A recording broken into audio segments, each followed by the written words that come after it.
a personality point of view, in the big five, there is this element of, and here I'd like to bring extroversion and openness specifically to conversation. We know that intellect is, and that's a part of openness to experience, is one of the few personality variables that speaks very nicely to general mental ability.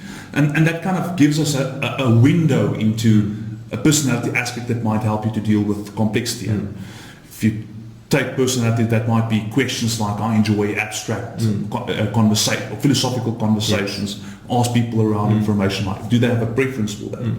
But we miss extroversion, that side of it, which is doing stuff that's external to yourself. It's also got an explorative element, and it just so happened that openness to experience and extroversion share something in common, or what we call a meta trait called plasticity. Yes. Another word for that would be something like flexibility.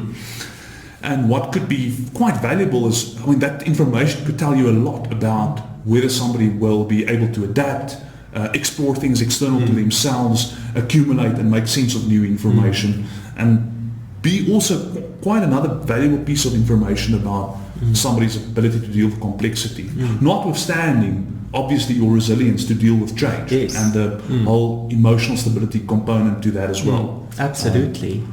Or maybe not having too low levels of neuroticism or too low levels as well. I'm not anticipating future problems. Yeah, look, I'm a fan of neuroticism being a good trait in organizations because I think it allows for you to identify problems before they arise. Certainly too high neuroticism means everything will be a problem. And you could obsess about very small things. Exactly. But again, so not too high. Yes, that nice middle ground where a person has the ability definitely to adapt and to anticipate. But I'm really fascinated by the concept of intellect or openness to experience, but also the specific aspect of extroversion that speaks to, being assertive, having that drive and ambition as well, to want to equip yourself, to want to learn more. And I think those two in a combination can really add value to any practitioner looking to sort of understand a person and how a person will function in a role.